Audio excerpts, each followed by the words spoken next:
मालिक की प्यारी साथ संगत जी, राधा स्वामी। मैंने कई बार पलटू साहब जी की बाणियाँ ली हैं और बार बार यही विनती करी है कि आप बहुत ही दिलेर और बहुत ही खुले रूप में अपनी बाणियों में बड़ा जोर देकर हमें समझा रहे हैं कि हमारा क्या हाल है और हमें करना क्या होता है। आज की बाणी भी पलटू साहब की बाणी है, कुंडलियों में से है। आप कहते हैं, अमृत को सागर भर्यो, देखे प्यास ना जाए, देखे प्यास ना जाए, पिए बिन कौन बतावे। विचार करने योग्य है कि अमृत का सागर भरा और हमें पता भी है, लेकिन हमारी प्यास नहीं बुझ रही। अमृत का सागर यानी कि शरीर के अंदर जो अमृत है वो हिलोरे दे रहा है। वो शब्द हर वक्त हर समय 24 घंटे चोरों में, डाकुओं में, भक्तों में, पखंडियों में, सब में वो हर वक्त हिलोरे दे रहा है। लेकिन देखिए हमारी किस्मत, जानते हैं अंदर अमृत है, जानते हैं अंदर शब्द है, जानते हैं अंदर नाम धुनकारे दे रहा है, मगर देखो हम नहीं पी पा रहे, नहीं देख पा रहे। प्यास जब तक देखेंगे नहीं, पिएंगे नहीं, प्यास नहीं बुझेगी। प्यास नहीं बुझेगी तो उसी बात को पलटू साहब कह रहे हैं कि देखो क्या हालत है कि अमृत का सागर भरा पड़ा है और अपनी आंखों से देख रहे हैं। हम इस बात का ज्ञान भी है कि अंदर मालिक है, ये भी ज्ञान है अंदर नाम है, ये भी ज्ञान है अंदर जाएंगे तभी मुक्ति होगी।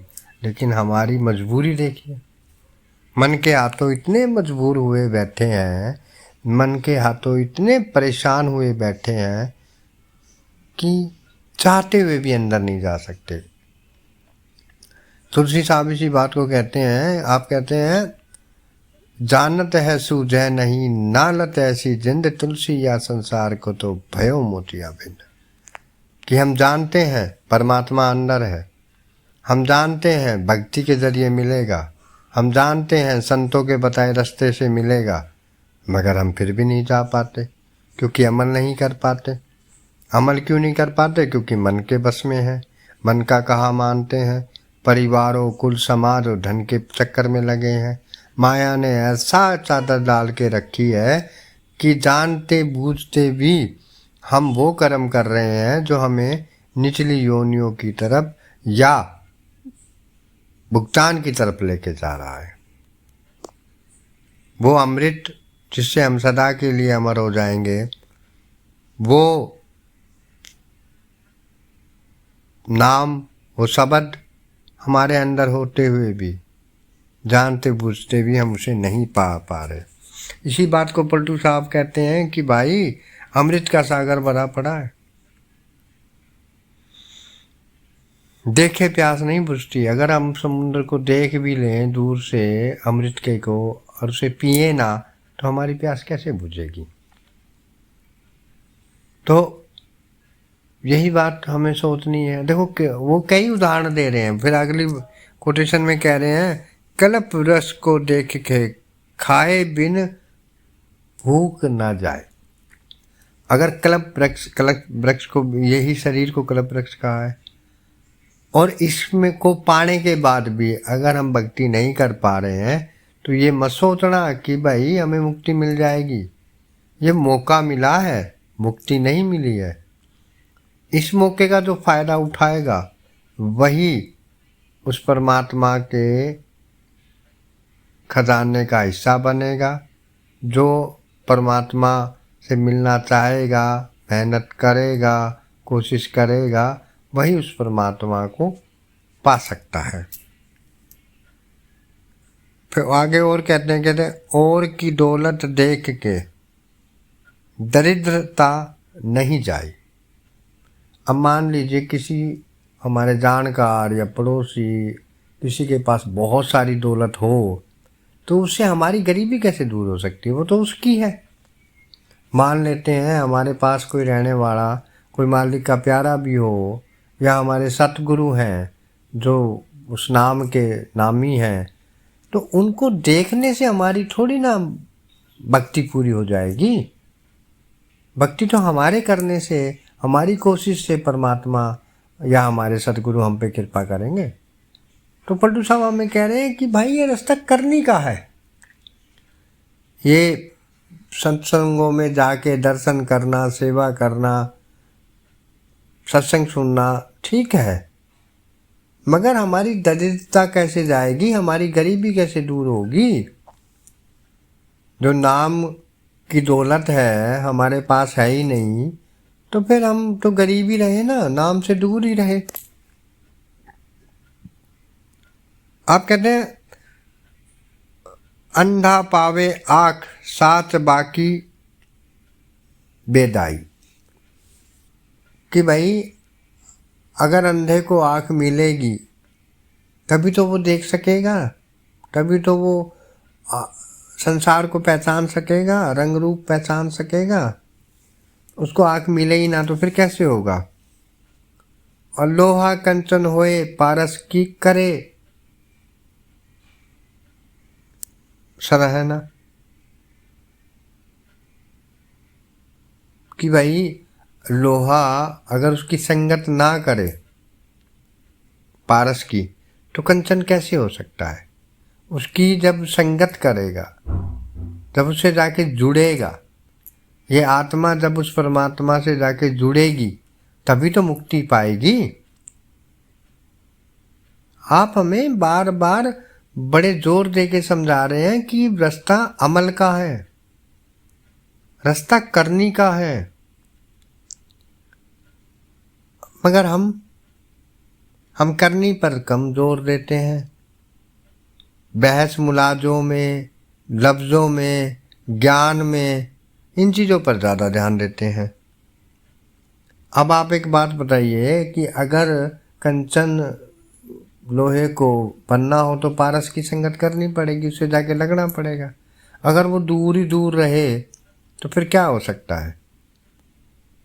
फिर तो वो लोहा ही रह जाएगा।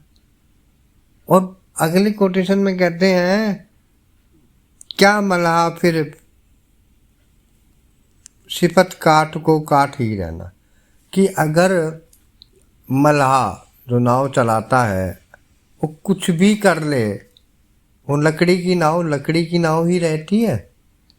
तो ऐसे ही हमारे सतगुरु हमें नामदान दे दें, हमें वचन फरमा भी दें और हम उस पर अमल ना करें, लोहे की तरह हम पार से दूर ही रहें, तो हम कैसे उस परमात्मा को पाएंगे?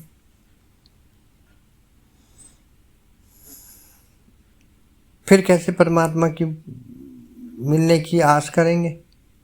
हम तो सारी उम्र जिन चीज़ों में लगे पड़े हैं उसी को मुक्ति मान रहे हैं, उसी को भक्ति मान रहे हैं। संत मत को भी बाहरमुखी साधनों में लाने की कोशिश कर रहे हैं, वही चीज़ें कर रहे हैं। विचार करें, परमात्मा ने हमें मौका दिया है, इंसानी जामा दिया, जिसके अंदर वो रूहानियत रखी। उस रूहानियत को खोलने की जो कुंजी है, जो चाबी है, वो संतों के पास है। ये भी परमात्मा की हम पर अपार कृपा हुई कि हमें उस संतों से मिला दिया, और संतों ने हम पर बहुत ही दया मेहर करके वो कुंजी भी हमारे हाथ में पकड़ा दी, वो चाबी भी हमारे हाथ में पकड़ा दी। अब हम उस चाबी को लगाएं, ताला खोलें, दरवाज़ा खोलें तो फिर अंदर जाएं। जब अंदर जाएंगे तभी तो हमें पता लगेगा हमारे घर का मार्ग कैसा है, रास्ता कैसा है। हम तो उस मार्ग के बारे में, उस रास्ते के बारे में, उस ताले के बारे में सुनना चाहते हैं, जिक्र चाहते हैं कि कोई हमें समझा दे, सूरत अंदर जाएगी तो कैसा रंग होगा, कैसा रूप होगा। अगर कोई हमें समझा भी दे तो क्या हमारे समझ में आएगा? क्या इस चीज़ को हम एहसास में ला पाएंगे? क्योंकि अमल नहीं है तो कुछ नहीं है। अगर हमें भूख लगी हो, अक्सर बाबा जी समझाते हैं कि अगर हमें भूख लगी हो और कोई हमारे को खाना बनाने की विधि बार बार पढ़ के सुना भी दे, या जिसने खाया हो वो कह भी दे, ताकत आती है, शरीर में फुर्ती आती है, खाने के बाद सारी चिंताएं मिट जाती हैं, भूख का जो दुख और परेशानी होती है वो मिट जाती है, तो क्या हमारी भूख मिट जाएगी जब तक हम बना के खाएंगे नहीं? ऐसे ही रूहानियत है। जब तक हम इसको अमल में नहीं लाएंगे, तब तक हम इसे अपने जीवन में नहीं उतारेंगे, संतों के वचनों को नहीं मानेंगे, तब तक कभी भी हम उस सच्ची रूहानियत का एहसास नहीं कर पाएंगे। सुनी सुनाई बातों पे भरोसा करके हमें कुछ नहीं मिलेगा। कई बार विनती करी गई है, भाई ये एहसास का रास्ता है, खुद के महसूस करने का मार्ग है। इसके बारे में ना कोई बता सकता, ना कोई समझा सकता। अगर कोई कहता है कि मैं बता सकता हूँ, वो भी भरम में है, और जो सुनने वाला है वो भी भरम में है। ये रूहानियत का मार्ग है, ये करनी का मार्ग है। और जिसने किया पाया, उन्होंने सिर्फ और सिर्फ हमारे बीच में आके इस बात का हवाला दिया कि भाई अंदर में परमात्मा है, अंदर में वो ज्योत है, अंदर में वो आवाज़ है। हम उसके साथ जुड़ के यहाँ के दुनिया के मृत्यु लोक से सदा सदा के लिए अपना रिश्ता ख़त्म करके अपने असल में जाके समा जाएंगे। वो हमें ये नहीं बताएगा कि वहाँ पे ऐसा है, हमें ये पार करना है, हमें वो पार करना है, फलान चीज़ है। सारे देशों के दृष्टांत हमें नहीं देगा, वहाँ की निशानियाँ बताने के लिए नहीं बैठा। निशानियाँ भी किसको बताई जा सकती हैं? मान लीजिए मैं अमेरिका गया हूँ और दूसरा कोई अमेरिका गया हो, वो दो लोग बात करेंगे तो बात कर सकते हैं कि मैं फलाने शहर गया, फलानी जगह गया, ये देखा वो देखा। लेकिन जो गया ही नहीं, उसके सामने अगर जिक्र भी करा जाए तो क्या वो समझ सकेगा? क्या उसको उस चीज़ का एहसास होगा?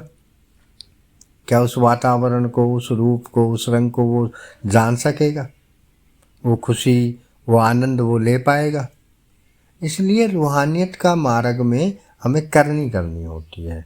हमें कोई परेशानी होती है तो बाबा जी अक्सर समझाते हैं कि जो बडेरे हैं, जो सियाणे हैं, इस मार्ग पर जा रहे हैं, चल रहे हैं, वह हमें थोड़ी सी मदद, यानी कि हमें थोड़ा सा समझा सकते हैं।